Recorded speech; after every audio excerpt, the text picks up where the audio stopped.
което всеки може да разкаже своята история. Днес темата е много интересна. Ще си говорим за хората, които смело заявяват, че са открили своето призвание. Първата ми гостенка е завършила право, но след 5-годишна практика като адвокат решила да се отдаде на своето хоби и призвание – нумерологията. Днес след дълго тя става една от основателките на клубът на нумеролога, в който всеки желаещ може да започне да изучава тази окултна практика и да опознае себе си чрез нея. С какво и как са помогнали числата до сега, ще попитаме самата нея. Моля аплодисменти за Кристина Сунгарска.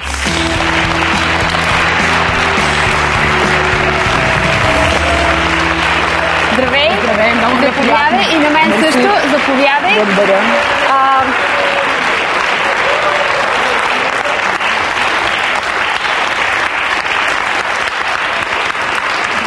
Кристина, човек да изостави една професия като правото, която по някакъв начин му гарантира едно добро социално положение. Все пак ти си завършила, знам, че си практикувала, и да се захване с нещо, в което, не знам, това е като нумерологията, което му е било хоби. Това е една така сравнително смела крачка. Така е. Защо реши да изоставиш правото? Защото за мен е най-важно, когато човек работи, да го прави със сърце, с душа.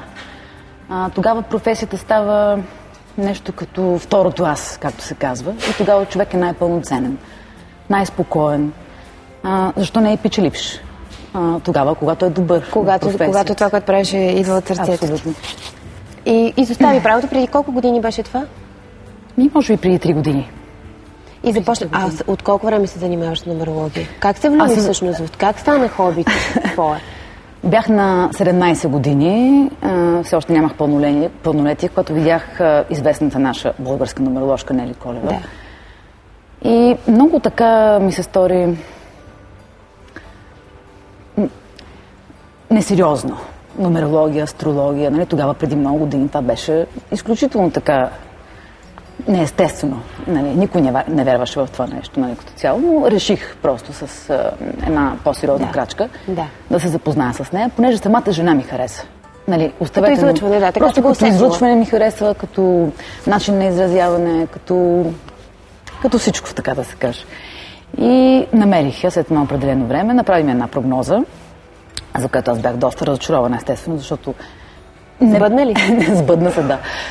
Но нали, не беше очаквано това, което аз смятах като план за себе си. Защо? Какво ти каза?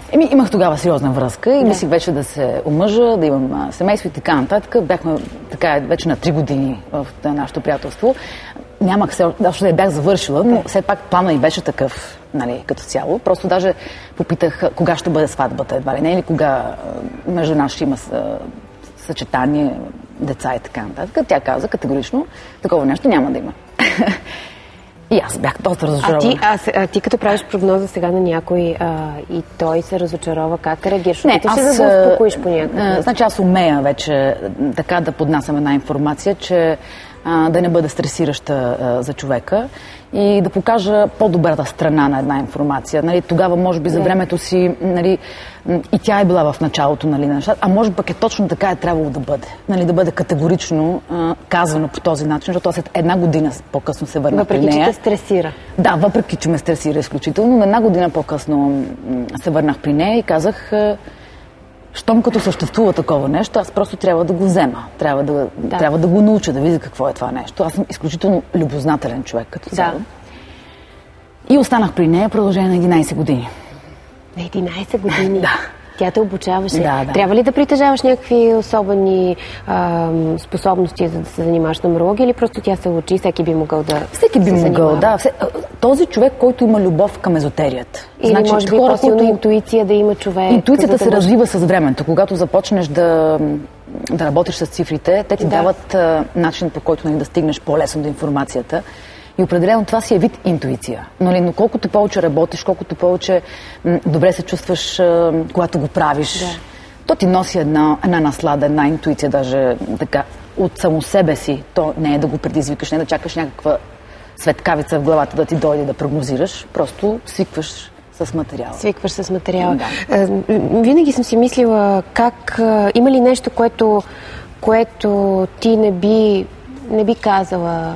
Нещо, което би спестила на хората и какво е то? Нещо, което виждаш? Вижте, всеки човек има в себе си един страх, нали, от това, което предстои. Да, тоест неизвестното. Дали ще е хубаво, дали няма да е хубаво, каквото и да се случва засягащо професионалния и личния му живот, определено ще го развълнува. Да. Което означава, че човек като мене, който все пак има едно висше образование зад гърба си, доста съм контактувала, знам как да го направя, имам способност да анализирам правилно човека срещу себе си и да знам по кой начин как да му сервирам информация, за да може все пак да бъде спокоен, т.е. очаквайки нещото, просто да вярва в това, ако е хубаво, а ако не, просто да се предпазва. Да. А има ли някои хора, на които не можеш да видиш? Случват се и такива неща. Какви са тези хора? Не, нищо кой знае какво. Значи няма абсолют в системата. Няма такова нещо. Да. Тоест, ако 80-90% от хората мога да разбера, прогнозирайки, нали, годината... При тебе това са изчисления, но доколкото знам, въпреки математиката, не може това е да нормално. Това е съвсем естествено и нормално. Аз много пъти съм си задала тези въпроси, защо точно така се случва. Да. И тогава наистина има едно такова нещо като, как да кажа, когато човек не е готов да чуе истината, нумеролога не може просто да я каже. Ни я вижда. Да. Разбирате ли? Да. Значи има една свиша енергия, която просто, дали е Бог, дали е нещо друго, се грижи за своите деца и когато вижда, че човека не е готов да го чуе или не е готов да го разбере, така да се каже. А това означава ли, че ти не можеш да го видиш в цифрите? Ама точно това е, че нумеролога не го вижда. Разбира се, да, но това е много рядко. Това е много рядко. Когато човек е готов да го чуе, за да разбере, да си помогне. Тоест, идеята на нумеролога е да даде най-добрата консултация, най-добрия съвет на човека как в определената ситуация да се справи. Не така? Да, а би ли могло желанието на един човек, който, примерно, има страшно силно желание за нещо, по някакъв начин да повлияе и за това да се получава това разминаване? Няма такова нещо, не. Прогнозите? Не. Силното желание си е качество на човека. Да. Нали, всеки иска. Значи от най-малките деца с човека така, това е природата да иска. Да му се случват хубавите неща, нали, в живота. Мои приятелки са ми казвали, че като са им правили такива прогнози и обикновено има някакво разминаване във времето. От какво се получава? Мисля, познават какво точно ще бъде събитието, но пък времето не могат да го учат. Ами, аз нямам такива оплаквания от клиентите си за времето специално. Значи или се случва, или не се случва. Нали? Разбирате. Значи 80-90%, както казах, нещата се случват и с времето, в което се каже. Да. А на други то просто не се случва, защото няма такова нещо. Да. Нали? Не знам защо се получава така. Има хора, нумеролози, други, които може би работят по други системи. Нали? Аз разработвам една система. Ти сама ли си я разработвала? Не, авторската система на Нели Колева, но след това аз се доразработвам. Да, и в момента имам още 3 подсистеми, които са върху основата. Ясно. Което означава, че аз не съм спирала да работя в тази посока. Даже когато бях адвокат, пак ползвах нумерологията. Така ли? Да, разбира се. И отиваш на дело и смяташ напред дали ще го спечелиш? Най-малкото разбира дали клиентът ми ме лъже. И разбираш ли винаги? Как? Разбира се, че разбира. Как изчисляваше с неговата рождена дата? Да. Значи, нумеролога, както в Холандия сега най-новото излиза като терминология, че модерният психоаналитик или модерният психолог, така да се каже. Най-същественото при нумерологията е това, че с рождената дата ние може да анализираме характера. Нали?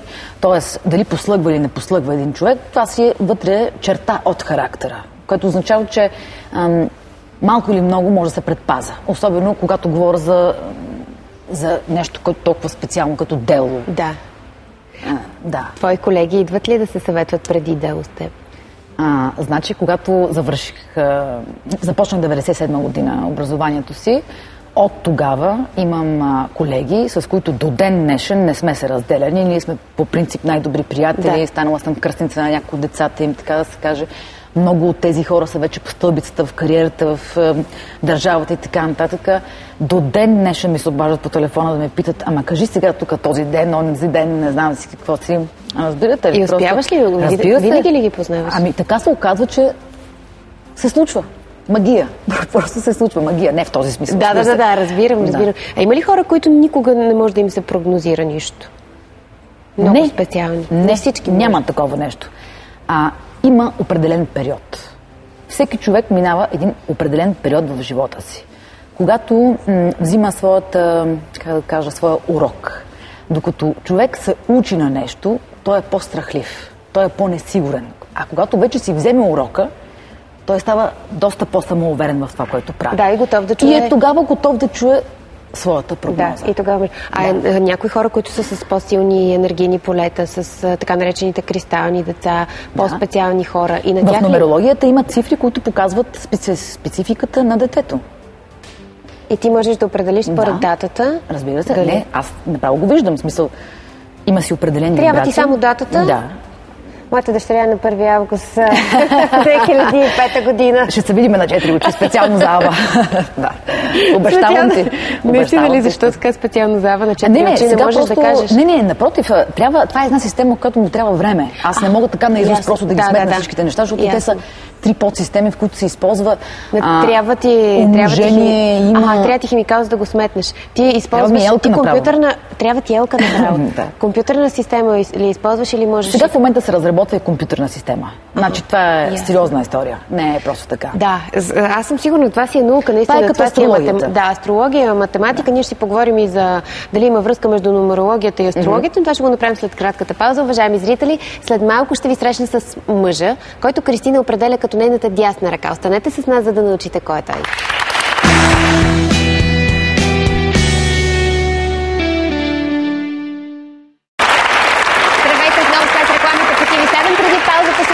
По темата моето призвание заедно с нумерологката Кристина Сунгарска. С нас вече е уеб-дизайнерът Пламен Ангелов, дългогодишен приятел на Кристина. И както обявих, нейната дясна ръка. От кога се познавате? Вече 7-8 години някъде. И ти ли се занимаваш с нумерология? Както я познавам. Как се запознахте? Разкажи ми. Случайно се запознахме. В интернет се запознахме всъщност. И така, и изведнъж се видяхме, тогава сме неразделни. Как смисъл тия издирваше специално? Не, случайно, просто като контакти по интернет, смисъл. От сайта се запознахме. Да, и реши да се срещнеш с нея, да се видиш и ти стана интересно и започна да занимаваш с нумерология. Значи стана ми интересен човека. Така. Така и покрай нея, в смисъл... Нали, знаеш, като се запознаеш с един човек, започваш да общуваш с него, страни от характера му ти стават интересни. А Кристина е така един доста... По това време за мен беше така много мистериозна осанка имаше, което още по-интересно ми беше. И така, и тя ми направи нумерология, каза ми някакви неща и с годините просто с общуването аз така се научих на това нещо. Къде си, защо кажеш, че това е дясната ти ръка? Когато се запознахме, аз бях все още действащ адвокат. И тогава изглеждах по съвсем различен начин, както сега виждаш. Добре, че паза архиви, все пак да показваме на децата си. Защо по различен начин? Как изглежда? Съвсем по различен начин. Аз мога да кажа. Как изглеждаш? Аз като се запознах с нея, всъщност бях на 19 години. Млад кандидат, студент, така нататък. И Кристина тогава беше адвокатка, тя беше една червена огнена коса, с едни черни костюми, такива с сериозна професия. Да, така беше. С един поглед такъв опасен. Много беше страшно тогава. Много страшно. Пламене, ти кога разбра, че всъщност нумерологичната прогноза може да отгадне конкретно събитие? Нещо, което теб те накара да повярваш в нумерологията. Спомням си един случай, който беше с един мой приятел всъщност, който беше много влюбен в една моя съученичка. Те бяха съученици. Пак имаме любовни. Абсолютно. Да. И те вече ходеха примерно 2 години и половина, нещо такова. Голяма любов по цял ден, заедно, неразделни. Нали? Ние вече чакахме да ги жениме, не ги виждахме отделно просто. И тогава с Кристина бяхме една вечер, изпиехме вино и стана дума нещо и тя вика, дай да им видя цифрите, така. И тя каза, това вика, както е започнало, така и ще свърши. И така нататък, нали, някакви подробности казват. Не така са и подрязали крилата и тя им ги е подрязала на тях, защото в началото... Никой от моята компания, никой около нас не може да повярва на това нещо. Просто аз викам, аз тогава също не повярвах, както тя не е повярвала на това. На Колева, на Колева, на Нели Колева. И иначе, един месец след като тя беше казала се случи, нали, не беше точно това, но беше факт. И така много ясно в съзнанието ми остана от това нещо. Да. А ти правил ли си изчисление сам на себе си? Нещо познавал ли си? Постоянно. Наистина ли? Непрекъснато и си толкова добър вече, че може да си познаваш какво си познал? За мен по-скоро не е това да познаваш какво ще се случи в нумерологията, а повече това да опознаваш себе си. Да използваш това, което имаш. И как опознаваш това е по-важното. Как опознаваш? Какво правиш? Въпрос ли си задаваш? Мога да кажа лично за мен за какво е нумерологията. От една страна, тя може да ти помага за това ти да опознаваш хората около тебе много по-лесно, много по-ясно и да разбираш защо те са такива каквито са и защо те така реагират в определени ситуации. И така човек става много по-мек и много по-отстъпчив към другото. А от друга страна, ти когато видиш себе си, ти се виждаш малко от трето лице. Когато се видиш от трето лице, ти разбираш, значи ето защо аз съм така. Защото всички хора по принцип си мислят, че много се познават, но това са илюзии, с които живеят. Всеки много наясно със себе си. Но факт беше, че при мен това не беше така. И съм почти 100% сигурен, че с повечето хора не е така.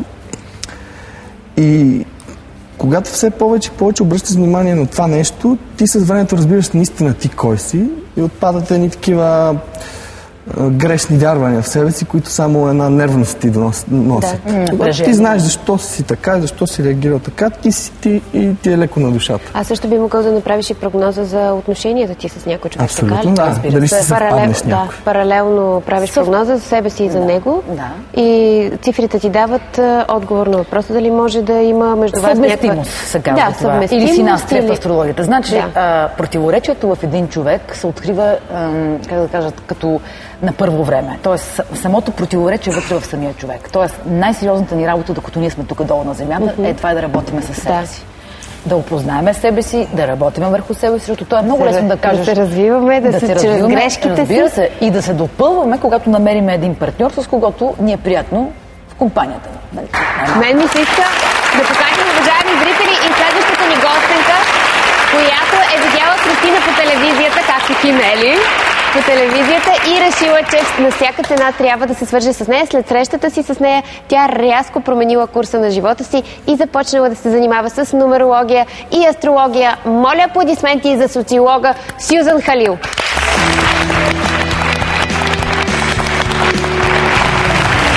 Сега, ако ми кажеш, че и ти се отказала от социологията, заповядай.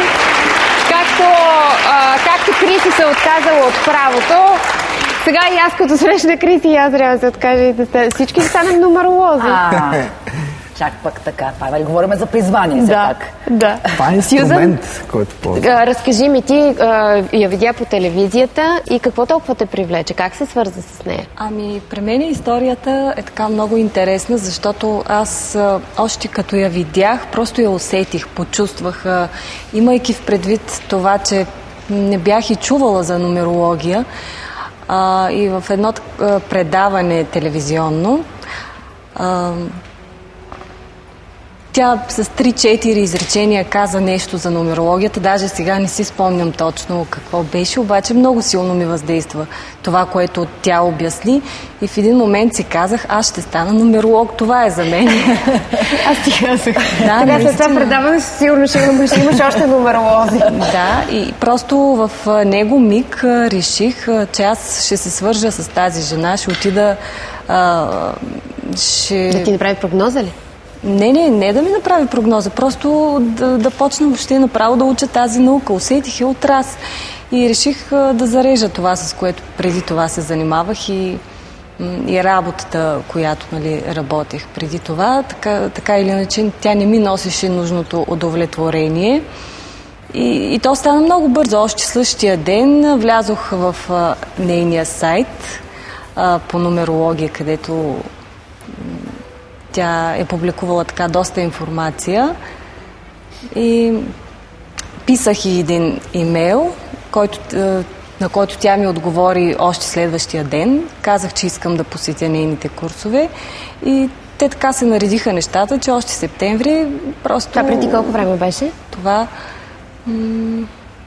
миналата година, септември месец започна. Криси, и сега Сюзан как е? Напредва ли? Продължава ли да се обучава или вече тя самата може да прави? Направих клуб на нумеролога, пак в офиса си, 2 пъти в месеца, старши, които вече са завършили курсовете. Да се учат, постоянно им давам задачи, постоянно търся капацитета, който имат да го изкарам. Нали. Даваш им задачи, в какво се състои една нумерологична задача? Как, в какво? Дава се една рождена дата и аз не казвам нищо, само казвам дали е мъж или е жена. И се започва анализа на личността, професионални, лични ангажименти, промени в живота. Неща, които са свързани с личната природа на човека и с външния свят, в който контактува. И след това ти ли го проверяваш? Аз знам кой е човека, но след това, когато ми кажа кой е, защото той, примерно, да кажем, е един известен човек, за който всички знаят. Да. Но те го не знаят коя е тази дата. Да. И след това те разбират, че всъщност са казали абсолютно всичко, без да са знаели, че това е този човек. Да. И това само с цифрите. И това само с цифрите. С тази система, която е разработена. Да. Твоята система. Моята система, да. На базата на системата на Нели Колева, която ти разработваш. Тя е основата. Да, която ти е. Сюзан, ти на себе си правиш ли си прогнози? Да, разбира се.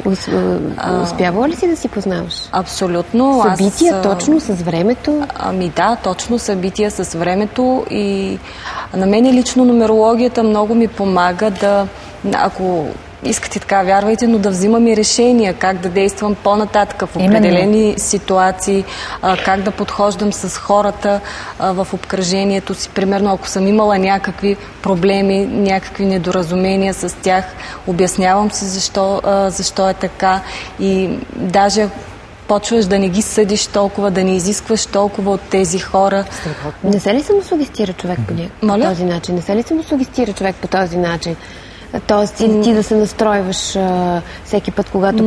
Не, това не е настройка, това е първо вътрешно такова... Човек отива навътре към себе си, опознаваш себе си, ти намираш начина да подхождаш към хората, не да ги променяш. Не да ги променяш, точно така. Не да ги променяш. Да ги приемаш такива, каквито са и да не ги съдиш за това, което те правят. Да. Защото много по-добре е всеки един контакт, с който ние осъществяваме в живота си, да има все пак някаква полза, някакъв резултат. Нали, резултата за това да се караме, да викаме, да кряскаме, да се държиме грубо, да се обвиняваме един срещу друг. Аз съм по-добрия, пък ти си по-добрия, пък аз това направих, пък ти не го направи. Нали, това е една загуба абсолютно и едно изчерпване на този контакт, който в обратното може да бъде затворен. Нещо много интересно ми направи впечатление в информацията. Това, че ти си пожелала Криси да стане твоя кръстница и си сменила религията си. Така, да, това е нещо... Защо го направи? Ами, защото така го почувствах. Аз така и си получавам и вътрешни прозрения, които все още не искам да ги обявявам в ефир, не искам да ги обсъждам тези неща. Това е нещо много лично между мен и Криси. Предпочитам да се оставя. Свещена връзка, как се казва, между кръстник и кръстелница.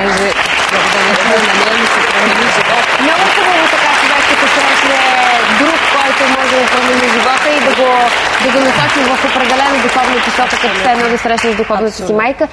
Обаче, уважаеми зрители, време е при нас да поканя още един мъж, който, освен че се интересува от нумерология, вече е открил и своето призвание. Той е един от най-добрите майстори на кожена пластика в България и автор на цели 3 филма. Моля аплодисменти за художника Ивайло Маринов. Здравейте! Много ми е приятно. Заповядайте. Колко много нумеролози и никой не иска да ми направи нумерологична прогноза. И вие се занимавате. Това и вашето призвание ли е нумерологията? В известен смисъл. В известен смисъл. Или по-скоро изкуството? По-скоро изкуството, нумерологията като инструмент. Как се запалихте по нумерология? Пак причината е Кристина Слунгарска. Криси, аз ти казах, ти ще запалиш цяла България. Сега след това предаване още и още нумеролози ни след. Да. Нещо. Кристина е и моя кръстница. И твоя кръстница. Кога му стана? На колко човека си Миналата година. Защо я избра за твоя кръстница? Все пак ти по този начин си избираш духовния родител. Защо избра тя да е твой духовен? Избрах я, защото тя беше човека, който най-много ми е помогнал да изграда своята вяра. Вяра в какво? Вяра в Господ. И сега някой ще каже, ама чакай сега, нали? Но хем нумерология, пък от друга страна е силно вярваща. Сега, ние сме християни, така или иначе. Да. Защо смяташ, че нумерологията е... Едното не аз не другото. смятам, чувала съм. То е чувал много неща, но истината е някъде по средата. Така, сега, Ивайло, връзката, къде откриваш връзката между нумерологията и изкуството? Има ли такава изобщо? Разбира се, че има. Както Кристина спомена в нейното изказване, че това е модерната психоанализа.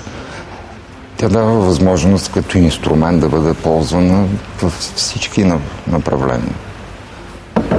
И за това, ако имате желание да получите този инструмент, най-добре лично да се запознаете. Най-добре тя да ми направи една нумерологична прогноза. Аз съм много зле с математиката, нищо не става от мен. Естествено, най-добре е мастер да направи работата. Ако имате нужда от дизайн... Вие сами себе си правите ли си прогнози? В известен смисъл, да. В какви случаи? В случаите, когато ми трябва да се концентрирам, да преценя периода... Да се концентрирате? Естествено. Периодите... Как се концентрирате, като си направите прогноз? Всяка една цифра носи послание към човека, който носи вибрацията. На периода, на личната година, на личния месец, на личния ден, на деня, в който човек е роден, на жизнения си път, на поведението, което носи. Тоест, една огромна съвкупност от вибрации носи информация за това как човек да се концентрира и да изкара по-добър резултат от друг. Сега съм си мислила, че нумерологията ни отговаря на някои въпроси, но това за концентрацията наистина ме изненадахте. Да, разбира се.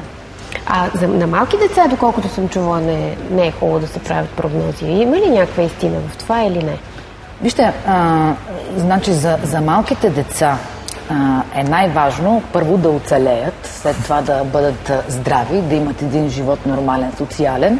И когато вече влязат в обществото, с определен талант, който искат да развиват или който родителите са забелязали за своите деца, е хубаво да има една прогноза. А има ли възрастова граница, до която не правиш нумерологични прогнози? На 3 годишна възраст какво може да се каже за едно дете, ако не в бъдеще? Значи то ще бъде в бъдеще. Което означава, че по-добре прогнозата да се направи тогава, когато вече има захват в обществото. Когато това дете е вече влезнало в обществото. Най-малкото да е на 7 годишна възраст и да е в първи клас. Защото то тогава започва да развива едни истински социални контакти със своите съученици. Не, че преди това контакта в детската градина е по-малък като стойност, но той не е така осъзнат. Докато когато вече в първи клас нещата станат реални, т.е. контактите станат изключително естествени, тогава прогнозата е задължителна. Идват ли при теб да се консултират, например, жени, които да раждат секцио, кога да родят, коя е най-подходяща дата? Разбира се. Ние можем ли да... Има ли някакъв проблем с това ние да избереме датата? Тоест, променяме ли по някакъв начин съдбата? Вие как мислите? Всички. В никакъв случай съдбата не може да се промени. Не може да се промени съдбата? Не може. Принципно. Тоест, ние се раждаме тук на Земята с един път, който искаме. Не искаме, трябва да следваме. Разбира се. И нямаме шанс изобщо по никакъв начин да променим кармата. Има алтернативи. Това не е ли много фатално? Но те не променят съдбата. Моля? Има алтернативи, но те не променят съдбата. Дават още една възможност. Ти можеш да сърфираш, така да се каже, по линията на съдбата си. Като нов шанс винаги. Тоест да приемеш съдбата си такава каквато е, без да си в противоречие с нея, опознавайки силната страна на собствената си съдба. Добре, но, например, ако ето дъщеря ми е родена на 1-ви, както казах, а на мен термина ми беше на 4-ти, аз съм родила секцио и аз избрах 1-ви. Не е ли променим по този начин съдбата? Не, тоест, ако беше родена на 4-ти, може би ще да е по друг начин. Не, ще ти кажа. Значи, даваме един пример. 27 примерно януари чакаме термин за раждане. Да. Секцио е назначено и така нататък. Така се оказва обаче, че детето тръгва по-рано и секцията е направено по-рано. Направено по-рано.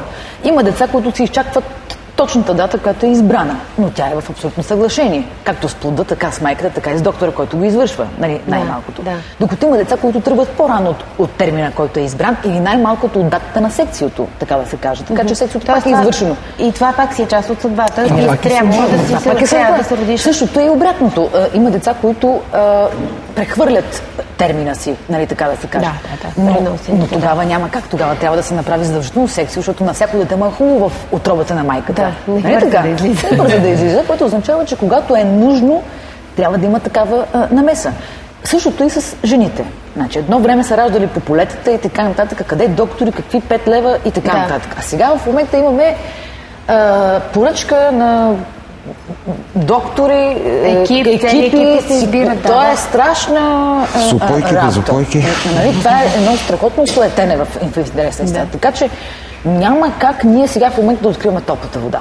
Тоест, при всички положения съдбата си е такава, каквато е. Тя не може да бъде променена. Нали? Всеки си идва с едно определено... Ето сега. Значи, ние имаме 2 крака, 2 ръце, всичко ни е, нали, еднакво. Но тук всяка една глава е различна планета. Вие сте приятели, виждам всички. Каза, всяка една глава е различна планета. Като се събирате, спорите ли за някоя прогноза? Случвало ли се да се разгорят големи скандали около това? Не, аз видях това, не, изобщо не си прав. Нали, моите изчисления показват съвсем друго. Не, защото имаме еднаква основа. Не, защото всички слушат теб. Опитът си казва думата. Няма как. Правите прогноза до Кристина, допитвате ли се, след като си направите някакви изчисления и нещо не ви хареса? Споровете не могат да бъдат на базата на нумерология, тъй като там всичко е точно и ясно, категорично. Гледните точки могат да бъдат обсъждани. Тоест, всяка една планета си има начина, по който интерпретира информацията, което означава, че 2 глави мислят по-добре от една. Затова ви препоръчвам да уредите този въпрос и тогава ще разберете приоритетите си, капацитета си. Ние ще отида. И тогава ще прецените дали искате да знаете точно какво ще се случи с дъщеря ви или въобще да се запознаете с дъщеря ви. Да, да се запознаете. Това ще бъде вече една различна гледна точка, разбира се. Да. Първо трябва да се запознаете със себе си. Ще бъде много интересно. Аз искам сега да ви попитам след рекламите дали всеки обикновен човек би могъл да си направи някаква елементарна прогноза за себе си, но това, уважаеми зрители, само след малко връщаме след рекламите, когато ще ви срещна с още едно момиче, запалило се по нумерология. Благодарение на Кристина, разбира се, останете с нас, за да чуете и нейната история.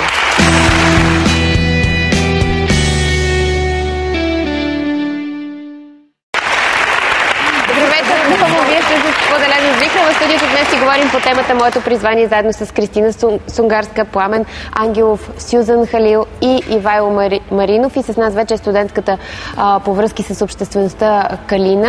Калина, здравей! Ти учиш връзки с обществеността, журналистика, обаче така като те гледам в тази компания, според мен ще задеш нумеролог, нали? Аз нумеролог не знам дали ще стана. Първо, здравейте.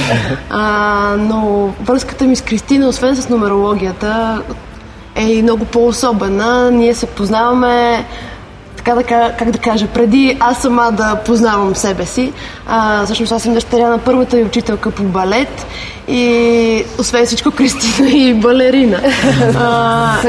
Да, със странно развитие. И всъщност, когато на мен ми се наложи да дойда да уча в София, ние се преоткрихме, така да кажа, понеже първите ни спомени за мен те не са много ясни, но тя ми казва, че съм била хубаво бебе и още от тогава я знала, че... Сега си станала много красива момиче. Тя ми каза, че така първите изпомени са навяли на мисълта, че ние ще имаме някаква по-особена връзка. И това вече е факт. Нали? Така, от 2 години сме изключително близки. Относно нумерологията, аз смея да твърдя, че не съм толкова добра и се доверявам предимно на нея и не се опитвам да правя така някакви собствени разсъждения по тези въпроси, защото имам кой да ме съветва в тези лице. Да, виж, много правилна позиция. Ме се мъчиш да смяташ. Кристина си смята. Стана много просто. Да. Ние тук ами говорихме по време на рекламите относно това дали човек като види нещо, което не му харесва, вие като видите нещо, което не ви харесва, има ли начин, да речем, да не се захванете с определена дейност, за тя да не ви доведе до някакви неприятности? Можете ли да избегнете някои неща? Да, всъщност това е едно от основните неща. Например, да дадем пример, искаш да започнеш бизнес с някой, ти предлагат и ти по този начин можеш да видиш дали това нещо има перспектива или е някаква илюзия. Да. И на базата на това ти можеш да си вземеш решението. Тоест, вие съвсем успешно може да си спестите някои от неприятностите, които живота Аз си спестих някои. Ти си спести вече дори. Да. Така ли? Ти сам си направи прогнози или с Кристина се съветвате двамата? Сам и с Кристина и така. И стигнах до един извод, който така накараме много добре да се почувствам след това. Обещахме на нашите зрители да им кажем дали могат вкъщи сами да си направят съвсем елементарна прогноза. Могат ли? Могат, да. Самата нумерология в естеството си не е чак толкова сложни математически сметки. Как да се изчислят? Например, дата, година, всичко се събира, получава се число или как? Не, това е една доста повърхностна информация. Да, аз искам съвсем елементарно. Абсолютно. То със сигурност задълбочения анализ, който Кристина, ти можеш да направиш, никой не може да си го направи, ако не е минал през курса, но вероятно има някои съвсем елементарни. Да, едно от най-елементарните неща, това е деня, в който си роден от месеца. Така. И всяка 1, 2, 31 и така нататък. Това дава определена характеристика от нрава на човек. А вярно ли е, че числото 11 и 22 не бива да се събират, а те се си така остават? В някои... Да, питам, защото аз съм 22 родена и затова не знам... Самите дати от месеца, всяка цифра, понеже примерно 4 и 22 са все 4. Нали? Четворки, да. Само, че 22 е по-различно от 4. 13-та дата, 31-та дата. Да. Това са 4 разновидности на четворките. Така ли? С различен нюанс. Коя е най-тежката и коя е Как тежка? Някоя със сигурност е по-лоша от друга. Вижте, няма лоши цифри. Това, което аз знам поне от Кристина. Няма лоши цифри. Значи, всяка, как да кажа, всяка комбинация носи своите, ако мога така да кажа, позитиви и негативи. Да. Определени числа са по-облагодетелствани от една страна, ощетени от друга. И естествено от страни. Тоест винаги има баланс в цифрите. Човек сам трябва да го намери този баланс. Такава постановка като съвършенство може да като най-добра само за 2 часа в операта. Повече от това няма как да се случи. Разбира се. Добре, например, човек, който е роден на 1, аз пак си дърпам към моето на 1, означава ли, че задължително е лидер, че водач? Коя беше другата? Пречесва ли нещо новото? Първи 10 или 19. И 19. Ето. Първо, 10 и 19 цифра. Така, това са единици. Да. Това са всичките единици. Да. Което означава, че общата им характеристика може да означава това, че се стремат към лидерство или най-малкото ще се чувстват по-добре, когато управляват. Нали? Но всяка една цифра има нюансите, нали? Защото един работодател може да бъде добър, но може да бъде и лош. Но той като цяло е работодател. Да. Един човек може да е добър лидер, но когато това отива в крайността, става тиранин. Нали, така. Това са дадености, които трябва да се балансират. Вероятно вече тук има и връзка с датата, годината, връзка с зодията има ли? Разбира се. Има, да. Значи има връзка. Каква е връзката между астрологията и нумерологията? Всяка една цифра отговаря на планета с зодиакален знак. Тоест, ако да кажем, говорим за вибрация 1 или за цифра 1, нали, лидерите, новото начало, старта. Кой е първи в астрологията? Овена, разбира се. Да. Това е една марсова вибрация, марсова сила, която носи много самоувереност и чувство за лидерство, както се казва. И Овен, и Марс, това е един войн, който се стреми при всички положения да постигне, нали, или да се наложи. Пак много зависи от нещата, които иска да постига. Нали, и как ще ги постига. Нали, как му е по-лесно да ги постига. Нали. Има хора, които постигат чрез дипломация същото нещо, а други чрез тирания. Нали така? Точно това говорим. Две, например. Това е елементарно. Луната. Значи, Луната много, аз доколкото знам, Луната страшно много влияе върху нашия живот. Да не говорим на Земята, нали, има предвид. Приливите, отливите, в лунните диети, които ние жените правим непрекъснато. Ние сме разделени като дати. Хората, които започват с едноцифрени вибрации, 1, 2, 3, 4, 5, 6, така, и после почваме 11, 12, 13, 14. Единицата е отпред. Идва момент, в който двойката започва да бъде отпред. 21, 22, 23, и две, които тройката идва. И след това идват три. Тоест, те са три основни вибрации. Нали, три основни принципа в нумерологията. Нали, човек, опознавайки тези принципи, ще види какво е заложено вътре в човешката природа, което означава, че Марс, Луната и Юпитер, който управлява тройката, са основни планети, които влияят с изключителна бързина и динамика върху живота на Земята. Да, много интересно. Аз мога да ви го представя прагматично. Вие сте в един прекрасен период. От всички гледни точки комфорт, като кариера, като състояние, обаче в следващия момент продуцента ви не е. И ви свалят предаването. И става зле. Затова е много трудно да се направи баланса. Ако ми зададете въпроса, какво ще се случи с предаването? В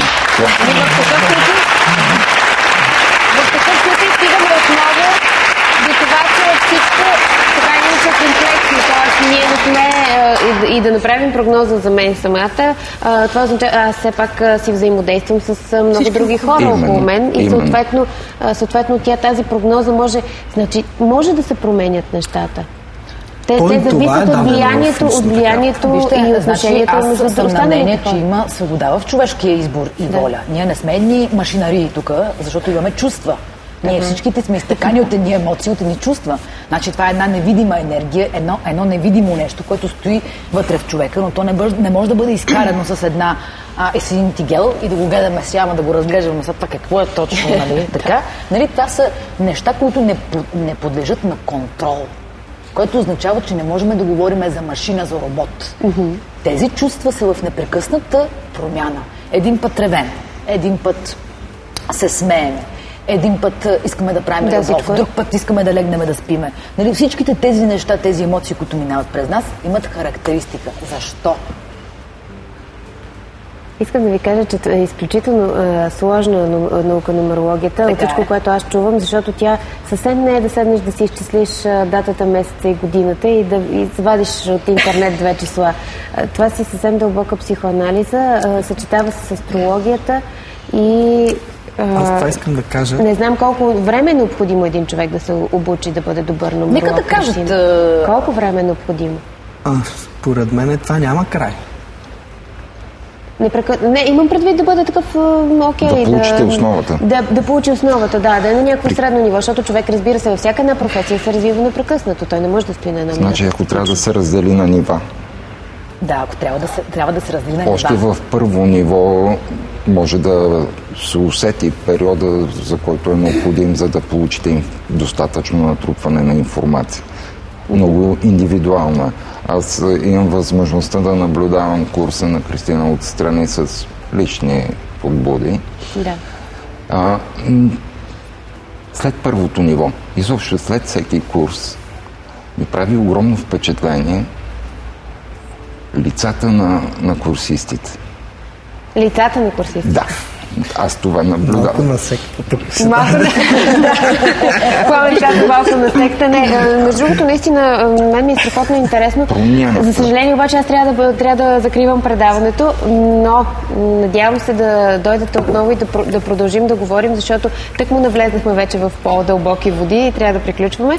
Много ви благодаря, че бяхте при мен. Благодаря ви. Уважаеми зрители, споделен с Вихра приключи за днес. Ако още не сте открили своето призвание, не губете надежда и продължавайте да го търсите, а през това време не забравяйте да се разнообразявате, като ни гледате всеки делничен ден от 16:30. От TV7 за мен беше истинско удоволствие да бъдем заедно. Оставям ви и ви желая да работа.